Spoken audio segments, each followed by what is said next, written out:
सभी को सादर प्रणाम। आज हमारी स्वाध्याय एवं सत्संग की कक्षा 572वीं है।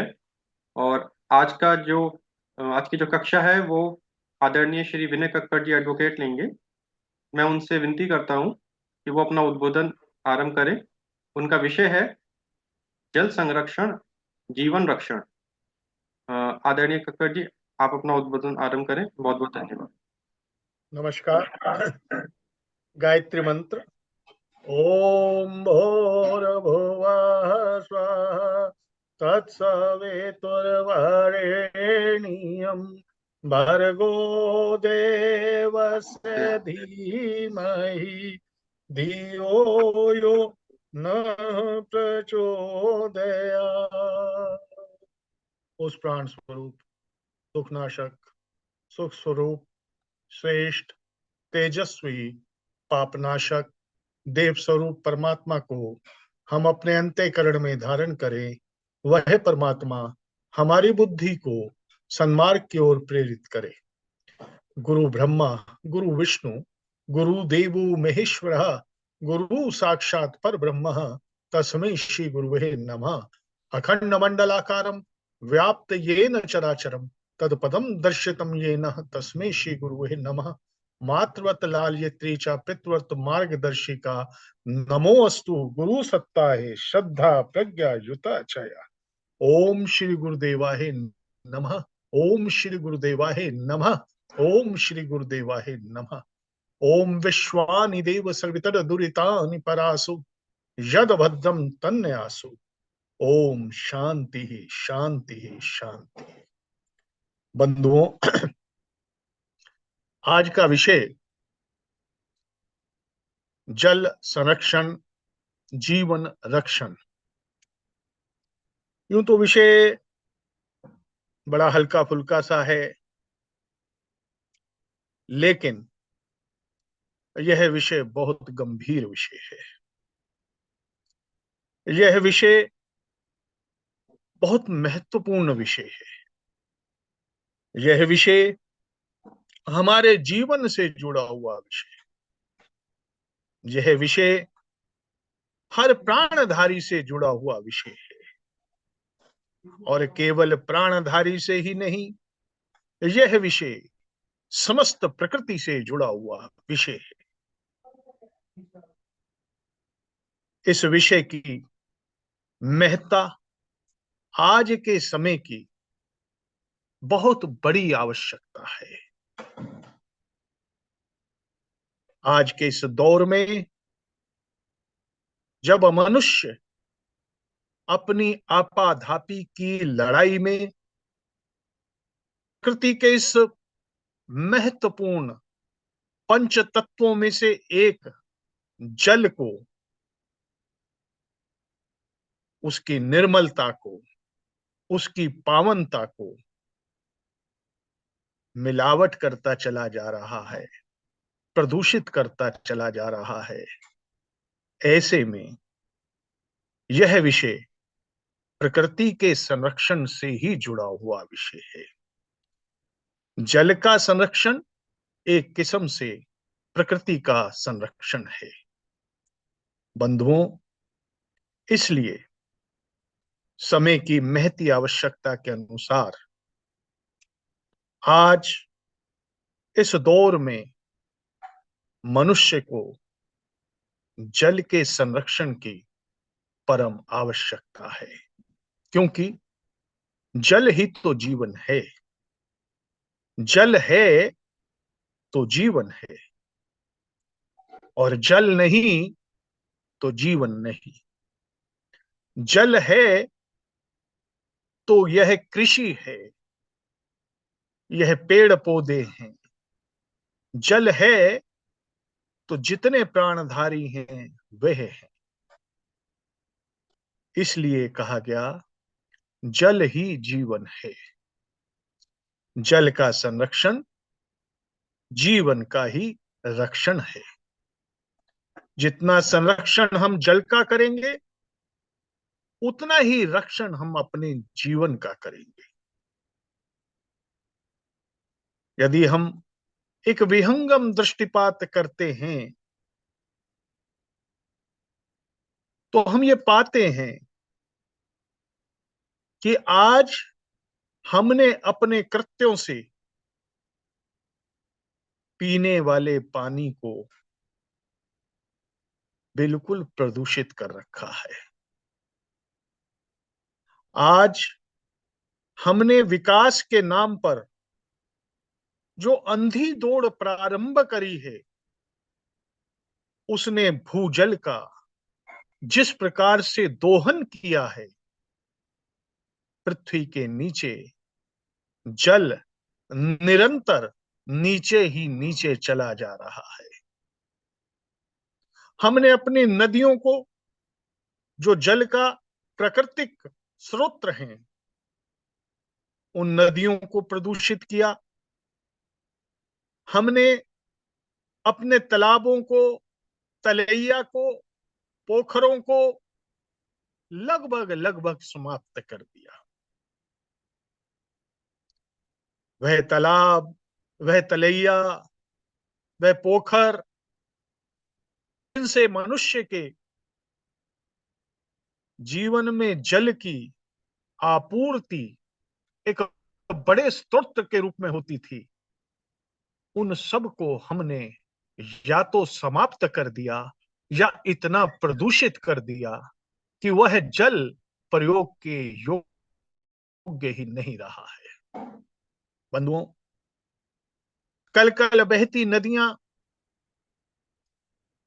पवित्र जल को लिए हुए दौड़ती नदियां, साफ सुथरे पावन जल को लिए हुए दौड़ती हुई नदियां, उनका जल आज पीने योग्य नहीं है। हम में से बहुतों को याद होगा कि नदी के जल को हम इस प्रकार से अपनी हाथों में लेकर के और मुंह से लगा करके पी जाते थे। इतना शुद्ध जल होता था। आज क्या ऐसी स्थिति है? केवल हमने उनके जल को प्रदूषित ही नहीं किया है मित्रों, हमने उस जल को समाप्त ही कर दिया है। आज इतनी नदियां मृतप्राय हो गई हैं। अभी हमारे अपने इस नगर में 30 वर्ष में हमने एक नदी, जिसे हिंडन नदी कहते हैं, हरनंदी का नाम जो शास्त्रों में उसके लिए दिया गया है, उस नदी को समाप्त होते हुए देखा है। आज वह नदी नदी न रह करके मात्र एक गंदा नाला रह गई है। उस नदी के किनारे सैकड़ों आबादियां बसी, सैकड़ों गांव बसे उस नदी के किनारे। लेकिन आज हम सब ने ही मिल करके उस नदी को इतना प्रदूषित किया, इतना प्रदूषित किया है कि वह नदी मात्र एक छोटा सा गंदा नाला बनकर रह गई है। वह नदी हरिद्वार के पास, सहारनपुर के, हरिद्वार से नीचे जब आते हैं सहारनपुर की तरफ, शिवालिक पर्वतमालाओं में से निकलती है और निकल करके कई नदियों के जल को साथ लेते हुए गाजियाबाद से होते हुए, नोएडा से होते हुए जमुना नदी में मिल जाती। उस नदी का जल इतना स्वच्छ होता था कि यदि उस जल में खड़े हो गए तो अपने पैर नजर आते थे। इतना स्वच्छ जल था उस नदी का। उसके किनारों पर मेले लगते थे, बैसाखी का मेला लगता था और मेले कई प्रकार के नदी के किनारे लगते थे विभिन्न विभिन्न शहरों में। अब जब वह गंदा नाला मात्र रह गई है तो अपनी बदनसीबी पर रो रही है। आज उस नदी की स्थिति यह है, जलीय जीव उसमें बिल्कुल समाप्त हो गए हैं। ऑक्सीजन की मात्रा उसके पानी में है नहीं, कहां उसमें मछलियां अटकेलियां लेती थी, बड़े बड़े कछुए होते थे उसमें। आज मछली कछुए दूर, कुछ भी नजर नहीं आता है, कोई जलीय जीव नजर नहीं आता है। जल मुर्गियां उसके पानी पर अटखेलियां लेती थी। ये हालत हमने अपनी नदियों की कर दी। मैंने ये एक उदाहरण दिया है, ऐसे अनेक उदाहरण हैं। भारतवर्ष में ऐसे अनेक उदाहरण मिलेंगे जहां हमने इस प्रकार से जो प्राकृतिक जल के स्रोत हैं उनके साथ खिलवाड़ करते हुए उनको समाप्त करने का प्रयास किया है। हम जमुना नदी की बात करते हैं, जमुनोत्री से तो बिल्कुल स्वच्छ निकल रही है। जमुनोत्री गंगोत्री हमें गंदा पानी नहीं दे रही है, वो तो आज भी हमें निर्मल स्वच्छ पावन पानी दे रही है। ये हमारे ही तो कृत्य हैं। ये विकास की उस अंधी दौड़ का परिणाम है। आंख बंद किए हुए दुशासन का ये इंतजाम है कि हमने जमुना जैसी पवित्र नदी को काला कर दिया है, काला कर दिया है। गंगा जैसी नदी, उसमें भी कई स्थानों पर ऐसा पानी है जो किसी भी प्रकार से प्रयोग के योग्य नहीं है। मित्रों,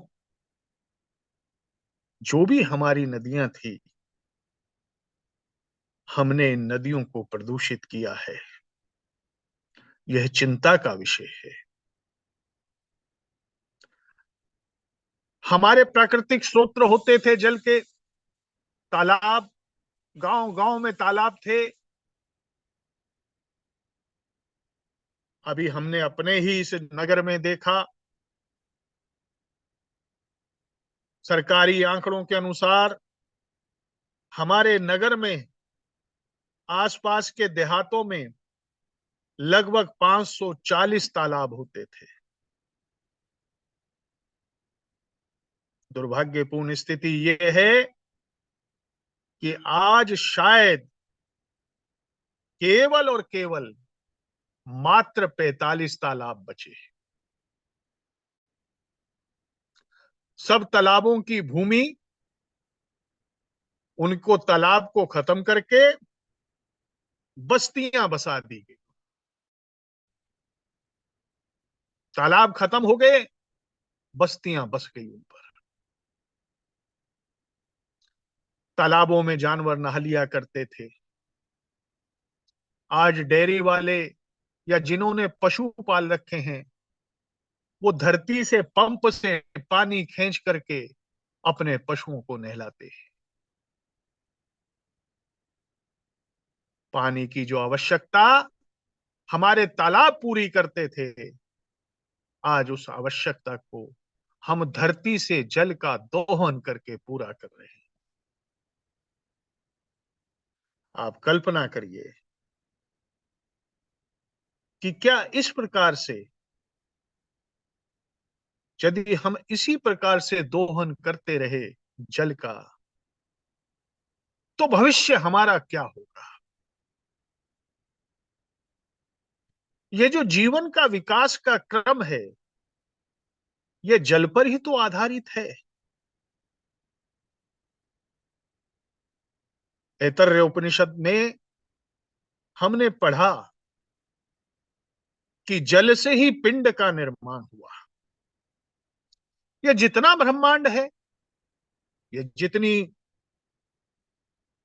दुनिया है, जो ग्लोब है, इसमें 70% जल है। 70% जल है इसमें। हमारे शरीर में भी 65 से 70% जल ही है। मित्रों, लेकिन इस 70% जल में जो इस दुनिया में, इस ग्लोब में है, केवल 4% जल ऐसा है जो पीने योग्य है, जो पीने योग्य है। एक बहुत बड़ी जल राशि ऐसी है इसमें जिससे खेती भी नहीं की जा सकती, उससे खेती भी नहीं की जा सकती। अब बर्फ का जल है, बर्फ है, इसको कैसे पीने के लिए करेंगे प्रयोग? समुद्र का जल है, हालांकि अब बहुत सारे देशों में इस पर शोध चल रहा है, कुछ देशों ने संयंत्र लगाए भी हैं कि समुद्र के जल को पीने योग्य बनाया जाए। बढ़ते आबादीकरण की वजह से आवश्यकता पड़ रही है कि समुद्र के जल को पीने योग्य बनाया जाए, लेकिन वो इतना महंगा है कि कुछ एक देश इस प्रकार से कर सकते हैं, अन्य देश इस प्रकार से नहीं कर सकते हैं। इस प्रकार से केवल मात्र 4% जल जब पीने के लिए हो और उसमें भी हम अकल का प्रयोग न करें, उसमें भी हम जल की बर्बादी को अपनी आंखों के सामने होते हुए, तो किसी ने सत्य ही कहा था कि अगला विश्व युद्ध जल को लेकर के होगा, अगला विश्व युद्ध जल को लेकर के होगा। बंधुओं, जल के जो स्रोत हैं हमें इन्हें बचाना होगा। जल को प्रदूषित होने से रोकना होगा। जल की व्यर्थ बर्बादी हमें रोकनी होगी। भूगर्भ जल का दोहन हमें रोकना होगा। वर्षा के जल का प्रयोग ज्यादा से ज्यादा किस प्रकार से हो, यह हमें सोचना होगा। आज अभी भी समय है हमारे पास। यदि हम इन समस्याओं से छुटकारा नहीं पा सकते, इन समस्याओं पर चिंतन नहीं कर सकते, तो याद रखिएगा, आने वाली पीढ़ियां जल के लिए लड़ेंगी, जल के लिए मारकाट होगी, जल के लिए मारपीट होगी, झगड़े होंगे, और वह प्रारंभ हो चुके हैं, प्रारंभ हो चुके हैं। विश्व के अनेक शहरों में पीने के जल की इतनी बड़ी समस्या आ चुकी है कि वहां से लोगों को पलायन करना पड़ रहा है। अफ्रीका में जहां इतनी नदियां बहती हैं, वहां पर भी, साउथ अफ्रीका के कई शहरों में पीने के पानी की एक बहुत बड़ी समस्या बनी हुई है। किस प्रकार से लोग नहाएं, किस प्रकार से लोग अपने कपड़े धोएं, और कितना पानी उनको पीने के लिए चाहिए, अपने प्रयोग के लिए चाहिए, कैसे उनको मिले, यह एक बहुत बड़ी समस्या बन गया है। आप कल्पना करिए, जहां जल की कमी है वहां लोग कैसे रहते हैं। एक उदाहरण देते हुए बता रहा हूं आपको। एक स्थान पर, राजस्थान में, एक बार जाने का मौका मिला। वहां पानी की बहुत कमी, चारों तरफ रेगिस्तान, पानी था नहीं, पानी की कमी। बड़ी दूर दूर से स्वच्छ पानी को पीने के लिए भरकर लाते हैं लोग। 5 से 6 किलोमीटर, 8 किलोमीटर दूर जाना, पीने का पानी भरकर लाना, एक अपने आप में उनके लिए अजूबा है। कितनी मेहनत करते हैं वो उस पानी के लिए। मैंने उन्हें नहाते हुए देखा। तो मैंने देखा कि एक बड़े तसले में उन्होंने स्टूल रखा हुआ था और उस स्टूल पे बैठ के थोड़े से पानी के साथ वो नहा लिए। उसी प्रकार से मैंने अन्य लोगों को देखा, तो उन्होंने बताया कि जो तसले में पानी इकट्ठा हो रहा है, एकत्रित हो रहा है, अब इस पानी को सारे को जितने लोग नहा लेंगे हमारे, वो उसको एक ड्रम में डाल दिया जाएगा और इससे भाई साहब हम फिर कपड़े धोएंगे, क्योंकि हमारे यहाँ पानी की इतनी कमी है कि हम करें तो करें क्या। यही रास्ता हमारे सामने बचा कि हम पानी का प्रयोग इस प्रकार से करें कि उस पानी से ज्यादा काम हमारे पूरे हो सके। तो नहाते हुए उन्होंने कहा हमारा पानी बेकार होगा, इसलिए वो बड़े तसले ले रखे थे उन्होंने, और उन तसलों में बैठ करके नहाते हुए देखा मैंने उनको। मैंने कहा कि हम जिन शहरों में रहते हैं वहां पानी की प्रचुरता को हम समझते हुए कितना पानी ऐसे ही बहा देते हैं, और ये लोग पानी को किस प्रयोग कर रहे हैं कि जिस पानी से नहाए उस पानी से कपड़े धोएंगे। अब ये कहने लगे भाई साहब, जब हम 8 किलोमीटर दूर से पानी ला रहे हैं पीने के लिए, ये अपनी नित्य क्रिया के लिए, दैनिक कर्मों के लिए, तो कितना पानी हम भर कर लाएं। और वहां से भी जहां से हम लाते हैं, केवल हम ही तो नहीं ला रहे, अनेका अनेक गांव वहां से ला रहे हैं, वहां पर भी पानी का टोटा होता जा रहा है। पूरा पानी हमको वहां से भी नहीं मिल पाता है। तो हम सप्ताह में केवल 2 बार नहाते हैं, ज्यादा नहाते भी नहीं है। तो बंधुओं, मेरा कहने का भाव ये है कि हम जल का व्यर्थ व्यर्थ जो उसका बर्बादी कर रहे हैं जल की, ये हमें रोकनी होगी। हमें समझना होगा, हमें जानना होगा जल के महत्व को। और जब तक हम जल के महत्व को जानते बूझते हुए भी उसके संरक्षण की ओर नहीं बढ़ेंगे, तो निश्चित मानना हमें अपने लिए ही, अपने समाज के लिए, अपने राष्ट्र के लिए एक बहुत बड़ी समस्या को खुद ब खुद पैदा कर रहे हैं।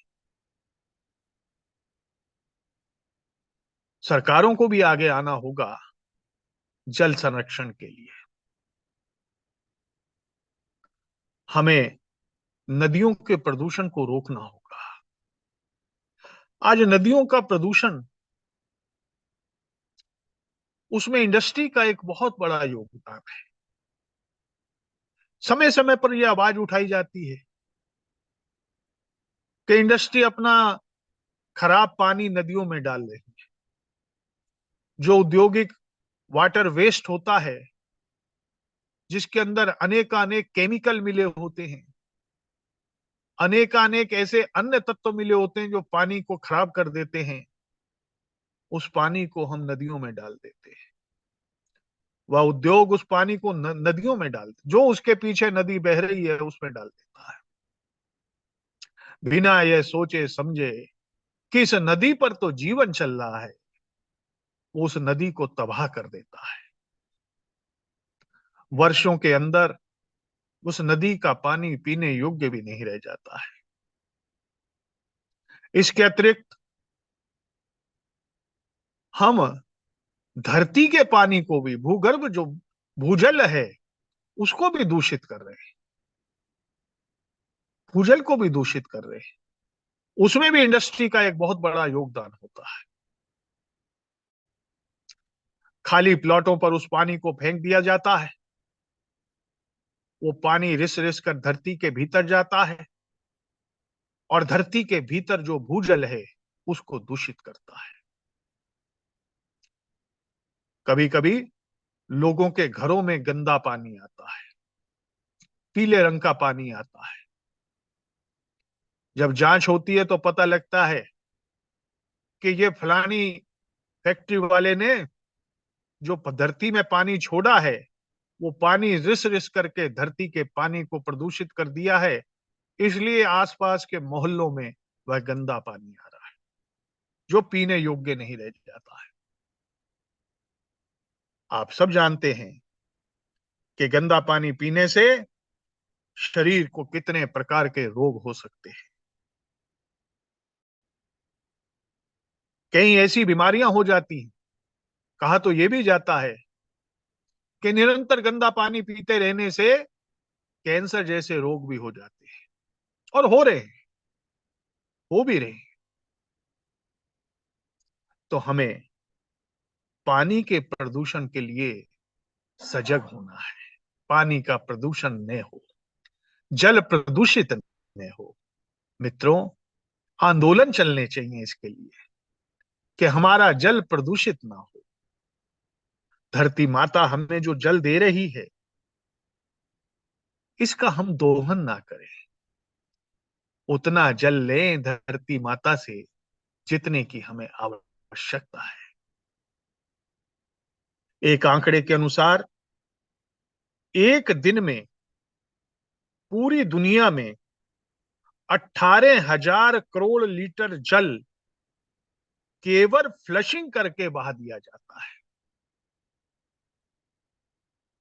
अब आप एक मैं छोटा सा विषय रख रहा हूं आपके सामने, इसी विषय के अंतर्गत,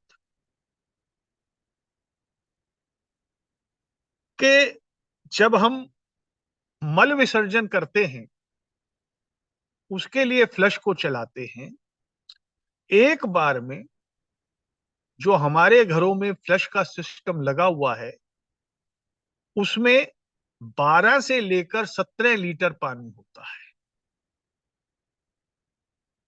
हम वो पानी छोड़ देते हैं, एक बटन दबाया, वह पानी छोड़ दिया।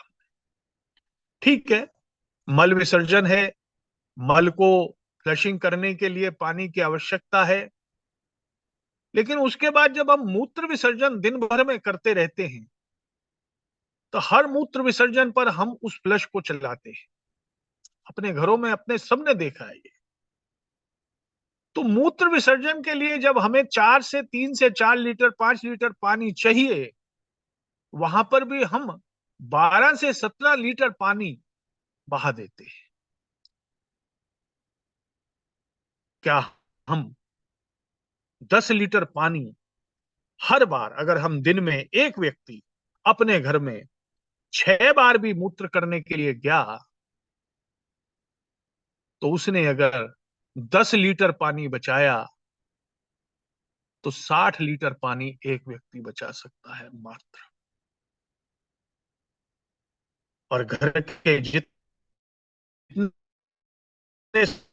सदस्य हैं, तो 4 सदस्यों के हिसाब से 250 लीटर पानी की बचत केवल एक कर्म से हम कर सकते हैं, केवल एक कर्म से। मैं तो कई जगह ये कहता हूं कि हमें 2 प्रकार के फ्लश सिस्टम लगाने चाहिए। टैंक जो फ्लश के हों वो 2 प्रकार के होने चाहिए। एक बड़ा फ्लश हो, टैंक हो, जिसको मल विसर्जन के समय चलाया जाए, और केवल एक 5 लीटर का साथ में छोटा टैंक लगा हुआ हो, जिसको जब भी व्यक्ति मूत्र विसर्जन करे तो उस समय चलाए उसको।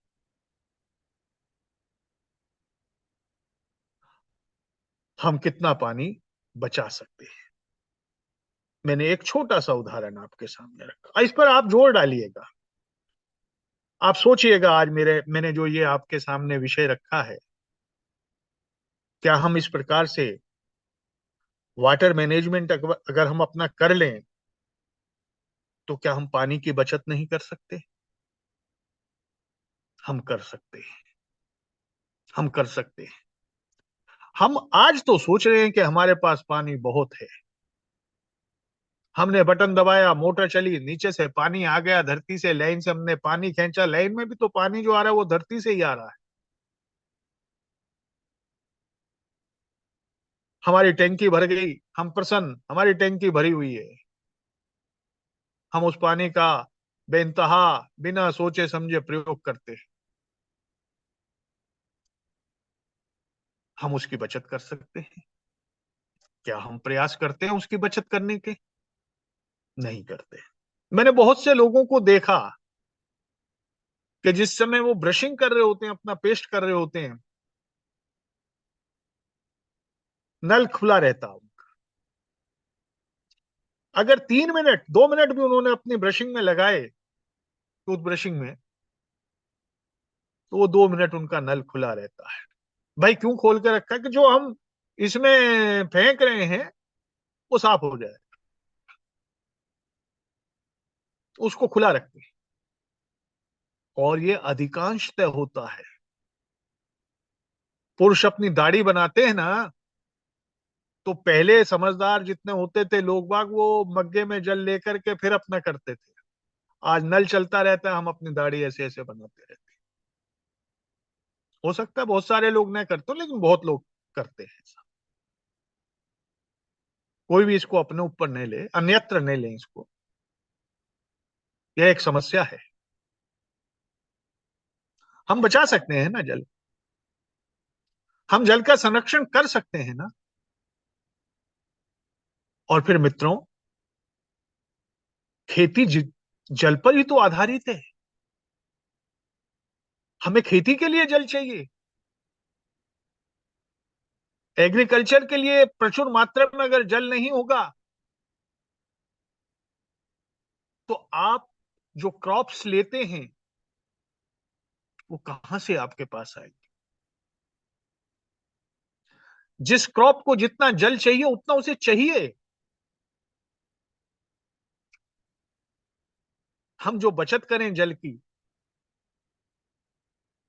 वह जल खेती के प्रयोग आ सकता है हमारे। आज ऐसी टेक्निक डेवलप कर रहे हैं, बहुत सारे साइंटिस्ट इस मामले में लगे हुए हैं कि ऐसे इक्विपमेंट बनाए जाए कि खेती में भी जल जो है उसकी बचत हो सके। अभी तक क्या है कि खेती में हम जो नालियों के माध्यम से जल देते हैं, धरती में किसी क्षेत्र में ज्यादा जल चला जाता है, किसी क्षेत्र में जल कम हो जाता है। एक ही खेत की बाउंड्री में पूरा जल पूरी तरह से उस खेत को मिल नहीं पाता है। तो कई टेक्निक ऐसी प्रयोग विश्व में होने लग रही हैं जिससे जल समान रूप से पूरे खेत को मिले और जितनी आवश्यकता है उतना मिले। हमने खेत भर दिया जल से, क्योंकि हम नाली के माध्यम से जल को डाल रहे हैं। हमने पंप चला रखा है, नाली में पंप जा रहा है जल, मेड तोड़ी खेत की और उस खेत में पानी भरना चालू हो गया। अगर उस खेत को जितने जल की आवश्यकता उतना ही मिले तो फसल भी अच्छी होगी और जल की बचत भी होगी। जल की बचत भी होगी।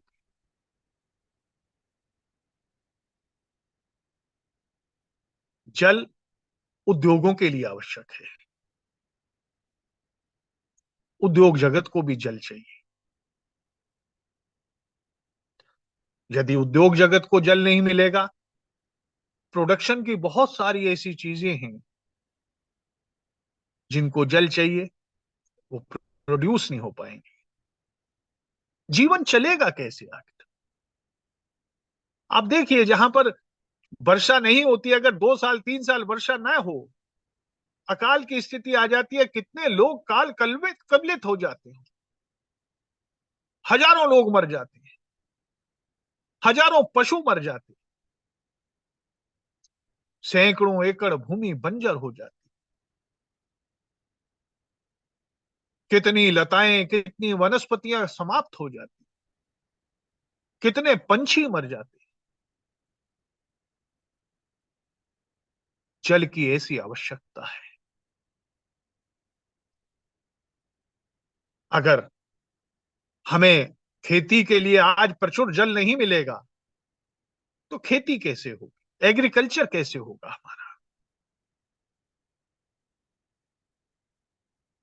अगर हमने ये नहीं सोचा कि जल जीवन है, जल जीवन की एक महती आवश्यकता है, जिसके बिना जीवन चल नहीं सकता है। जल प्रकृति की वो आपूर्ति है। यदि प्रकृति की वह आपूर्ति बंद हो जाए तो प्रकृति का भी विनाश निश्चित हमारे सामने ही है। इसलिए बंधुओं, आवश्यकता है हम इस विषय पर चिंतन करें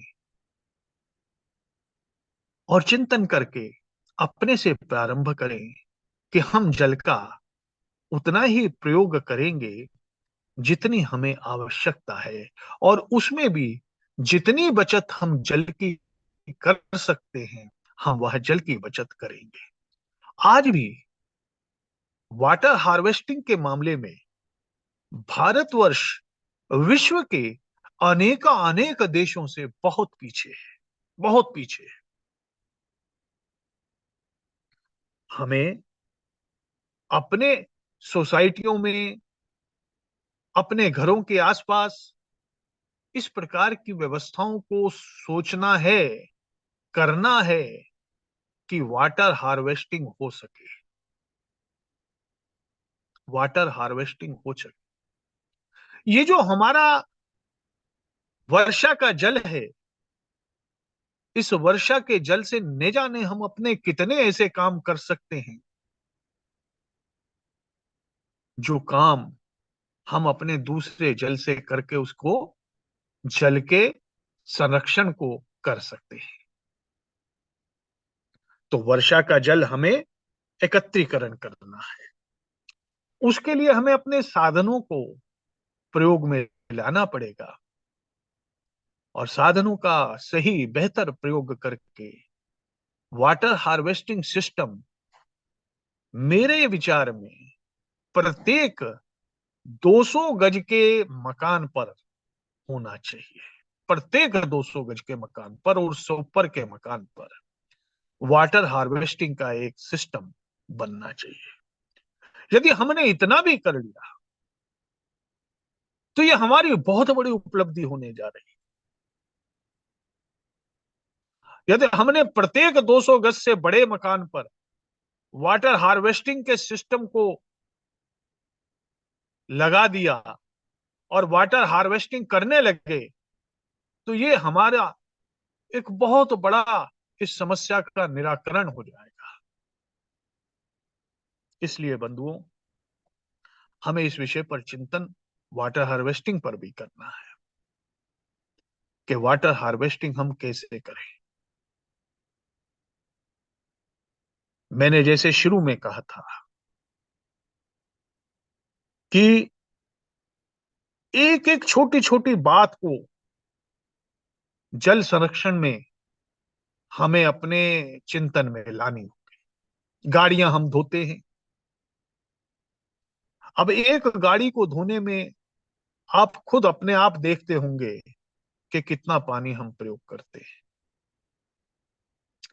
वह गाड़ी कम पानी से भी साफ हो सकती थी, हो जाती है। किसी का स्कूटर एक कम पानी से भी साफ हो सकता है, परंतु हम पाइप लेकर के पूरा उस पर डालते हैं। ये हमारी आदत में शुमार है, क्योंकि हमारे पास पानी, हम समझ रहे हैं ना कि हमारे पास पानी है, तो हम इसका प्रयोग क्यों ना करें जी। आज तो आपके पास पानी हो सकता है, कल नहीं होगा। ये आने वाले कल में आप तरसेंगे इस पानी के लिए।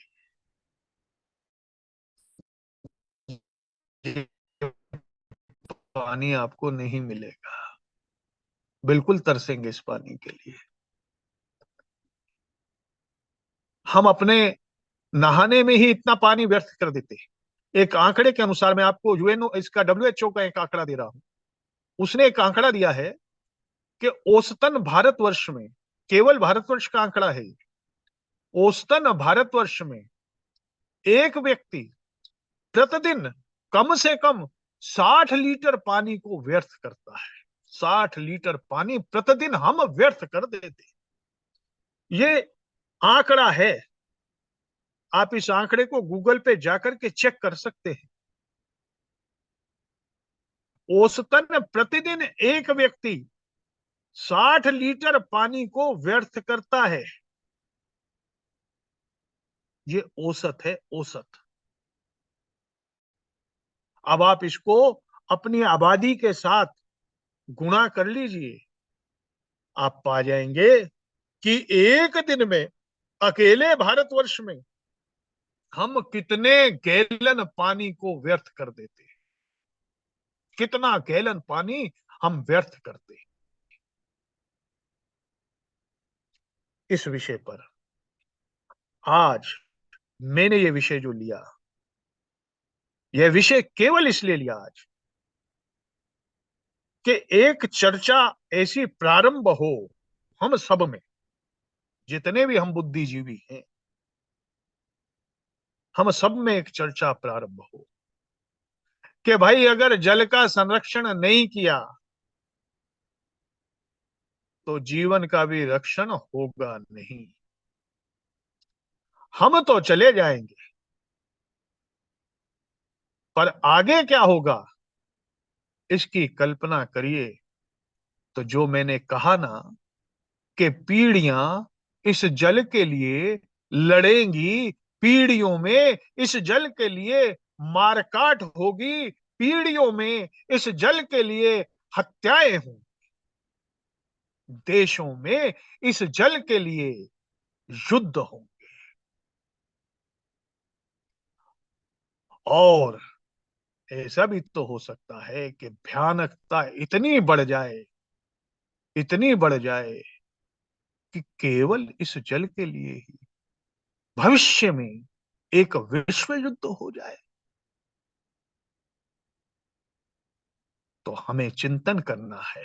विषय बहुत विस्तृत है। एक कम समय में मैंने मात्र एक खाका रखा है आपके सामने, सिर्फ एक खाका आपके सामने छोटा सा मैं रखा है कि आप चिंतन करें कि आखिर जल का संरक्षण हमें करना है कि नहीं करना है, क्यों करना है और क्यों नहीं करना है। बेहतर आप सोच सकते हैं। हम सब बुद्धिजीवी,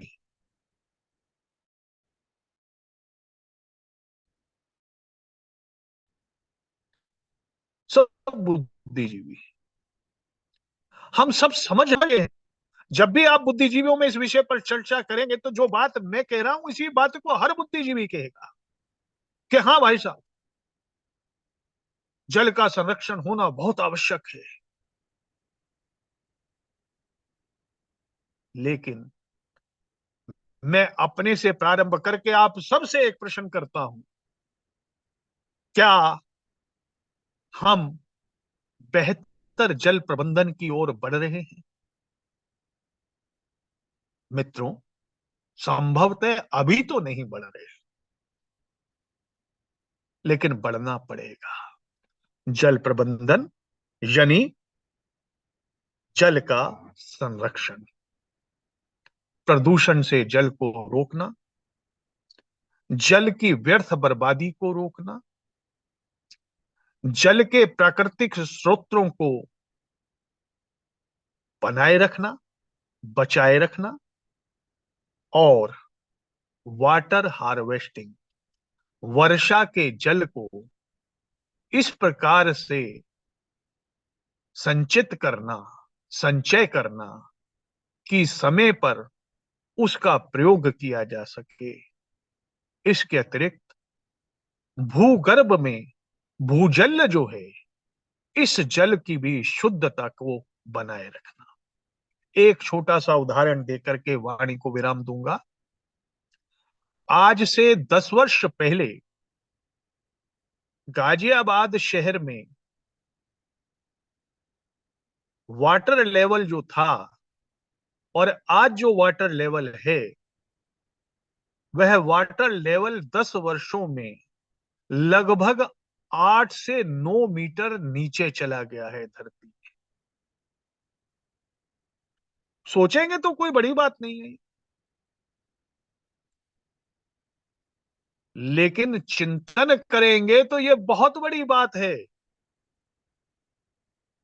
इतनी तेजी से जल का लेवल नीचे जाना एक छोटे से शहर में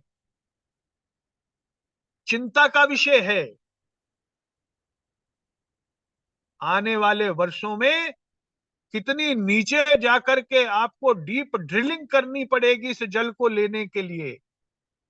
हम सिर्फ ले रहे हैं प्रकृति से, समस्या ये है कि प्रकृति को दे नहीं रहे। हम सिर्फ ले रहे हैं, हम दोहन कर रहे हैं प्रकृति का। प्रकृति का जो महत्वपूर्ण ये तत्व है, पंच तत्वों में एक जल, इसका तो हम बेहद अजीबो गरीब तरीके से दोहन कर रहे हैं। जागो, चेत जाओ, इस जल का संरक्षण करो, भू जल को बचाए रखो, उतना लो जितने की आवश्यकता है। प्रकृति के पास कमी नहीं है, लेकिन हमारी आपाधापी से हम वह असंतुलन पैदा कर रहे हैं कि आखिर प्रकृति भी ये सोचेगी कि मैं इनके लिए करूं तो अब करूं क्या। हमें इसी असंतुलन को रोकना है।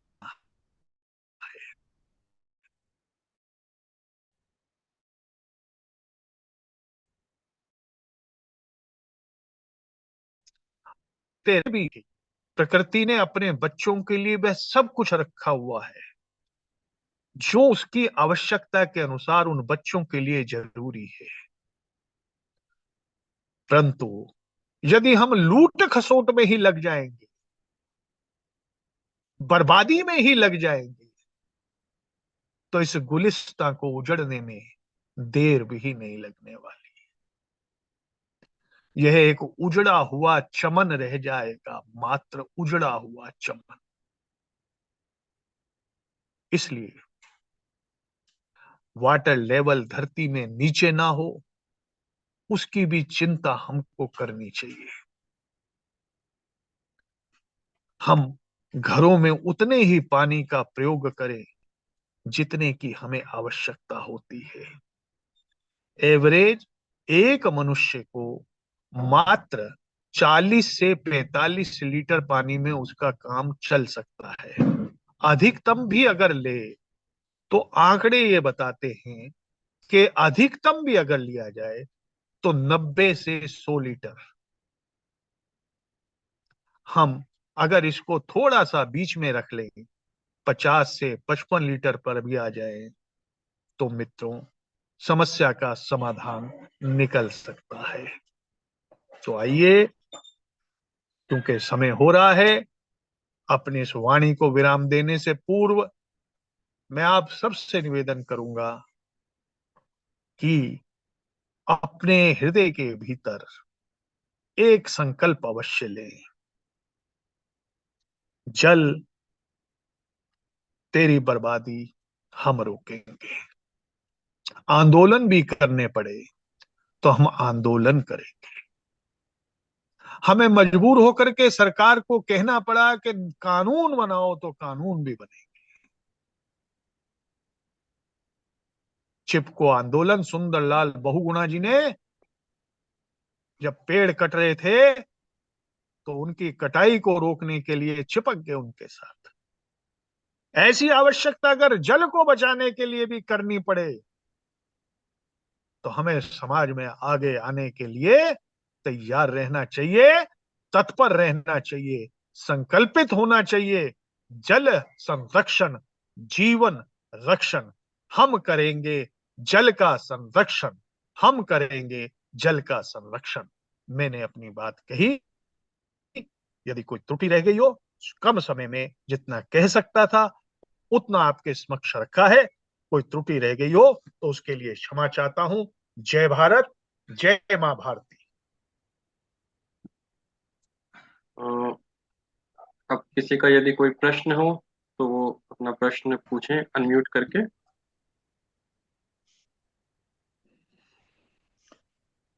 प्रश्न नहीं है। काका साहब प्रणाम जी। नमस्कार जी। हाँ नमस्कार जी। आपने सारे पॉइंट तो टच कर लिए हैं, एक एक पॉइंट आपने टच किया है। और उसमें थोड़ा सा मेरा टिप्पणी है।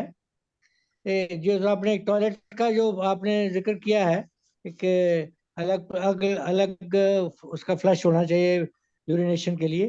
तो आजकल जो फ्लश चल रहे हैं उनमें दो बटन होते हैं, एक एक बड़ा मेन है और एक छोटा है। तो छोटे में 2-3 लीटर ही जाता होगा, उससे भी कम जाता होगा। तो ये सिस्टम ऑलरेडी लागू है। दूसरा है ये जापान में जो वॉश बेसिन का जल है, ये ऑलमोस्ट 100% ये लागू है वहाँ। जो वॉश बेसिन का जल है वो फ्लश के जल के लिए एक सिस्टम बनाया हुआ है उन्होंने। ये यस वहाँ यस 100% लागू है। और इसी में तीसरा ये है कि गडकरी का मैंने थोड़े दिन पहले भाषण सुना है, एक वीडियो आया हुआ था। वो नागपुर में उन्होंने ये ट्रायल किया है, वो गारंटी देते हैं। उन्होंने फ्लश के सारे टॉयलेट वॉशर वाटर को प्योरीफाई करके उसमें से गैस निकाल के वो क्लीन वाटर दिया, बोले आप किसी भी चीज के लिए यूज कर सकते हो। बहुत ये खूब। नागपुर में उन्होंने लागू कर दिया है। और वो चैलेंज से कहते हैं भी कोई भी म्यूनिसपैलिटी कोई भी शहर करवाना चाहे मुझे अप्रोच करे, मैं उसको करवा देता हूँ।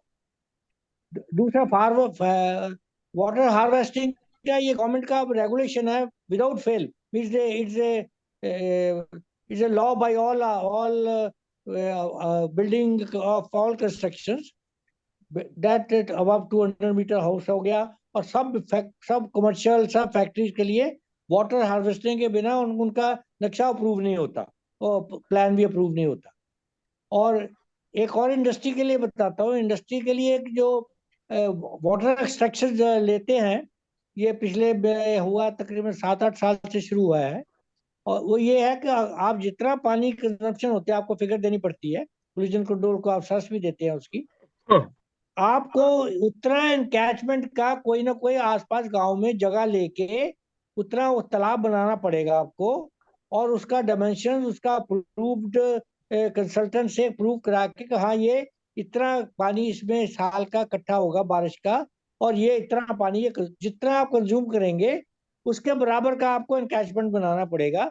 ये भी इंडस्ट्री के लिए बहुत सीरियस इशू है ये वहाँ के लिए, क्योंकि अदरवाइज अप्रूव नहीं होता। और हर दूसरे तीसरे साल हमको इसका रिन्यूअल करवाना पड़ता है, ये भी है। जी और और क्या है, बस यही 2-4 पॉइंट तो मैं आपको उसके बारे में बता दूं। ये मेरे उसमें था, नॉलेज में था, तो मैंने आपको बता दिया। जी बहुत जी, अच्छा धन्यवाद रहा। धन्यवाद। आप तो बहुत जो चीज बोलते हैं बहुत सीरियसली बोलते हैं। बिल्कुल ऐसे ही लग रहा था जैसे बिल्कुल ही आपकी पर्सनल समस्या है। और ऐसे ही अगर हर आदमी इसको पर्सनल समस्या लेके चलेगा तभी तभी मामला सुधरेगा। और जैसे आपके चिपकू का आपने बहुत अच्छा उदाहरण दिया, बहुत ही आनंद आया। बहुत बहुत धन्यवाद आपको। इस चिंतन के लिए आपके मन में ऐसी भावना आ रही है, यही एक बुद्धिजीवी का निशानी है। बहुत बहुत धन्यवाद, बहुत बहुत धन्यवाद। धन्यवाद धन्यवाद। अब 3 बार ओंकार उच्चारण के साथ कक्षा समाप्त करते हैं।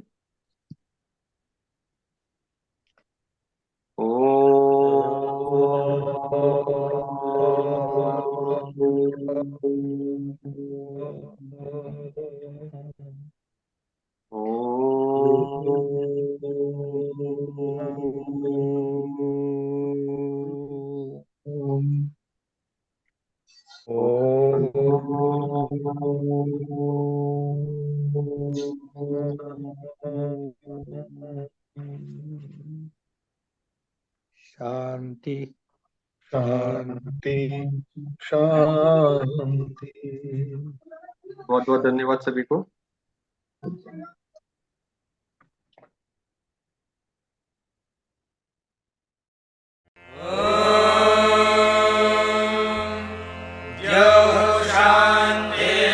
शान्तिरन्तरिक्षं शान्तिः पृथिवी शान्तिरापः शान्तिरोषधयः शान्तिः वनस्पतयः शान्तिर्विश्वे देवाः शान्तिर्ब्रह्म शान्तिः सर्वं शान्तिः शान्तिरेव शान्तिः।